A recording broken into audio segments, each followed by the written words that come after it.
Treatment కాస్ట్కి as a patient ఏం చేయగలుగుతారు మీరు అంటే, so first thing few things మనం మాట్లాడదాం. ఒకటి ఏంటంటే మీరు డైరెక్ట్ పే చేసుకుంటే ప్రైవేట్ హాస్పిటల్స్లో డెఫినెట్లీ కాస్ట్ ఎక్కువ ఉంటుందండి. బికాజ్ థింగ్స్ మన కంట్రోల్లో లేనివి ఎవరి కంట్రోల్లో లేనివి అవి. These are problems in every country. ప్రతి దేశంలో ఇవే ఉంటాయి. మనకి ప్రైవేట్ హాస్పిటల్స్లో చేస్తే treatment cost are more. So మీరు ఏం చేయగలుగుతారంటే first thing you can pay your health insurance.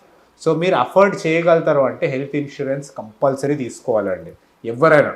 ఇక్కడ ఎంతమంది హెల్త్ ఇన్సూరెన్స్ తీసుకుంటారో దాన్ని బట్టి హెల్త్ ఇన్సూరెన్స్ ప్రీమియమ్స్ కూడా తక్కువ అవుతాయి కంపెనీస్కి. సో హెల్త్ ఇన్సూరెన్స్ ఉంటే ఏమవుతుంది అంటే మనకు మాక్సిమం మీ ట్రీట్మెంట్ కవర్ అవుతుంది.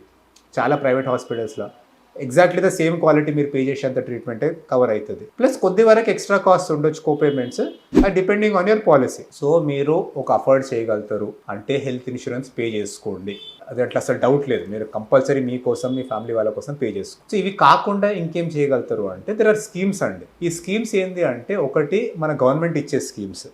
మనకి ఆరోగ్యశ్రీ అని స్టేట్ లెవెల్లో ఉంది. సో ఆరోగ్యశ్రీ మనకి ఈ వైట్ రేషన్ కార్డ్ హోల్డర్స్కి పనిచేస్తుంది. సెకండ్ థింగ్ ఒక సెంట్రల్ స్కీమ్ వస్తుంది, that is called Ayushman Bharat.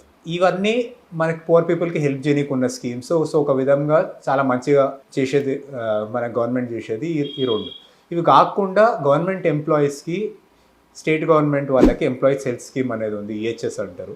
And central government వాళ్ళకి సిజిహెచ్ఎస్ స్కీమ్స్ ఉన్నాయి, మనకి సెంట్రల్ గవర్నమెంట్ హెల్త్ స్కీమ్.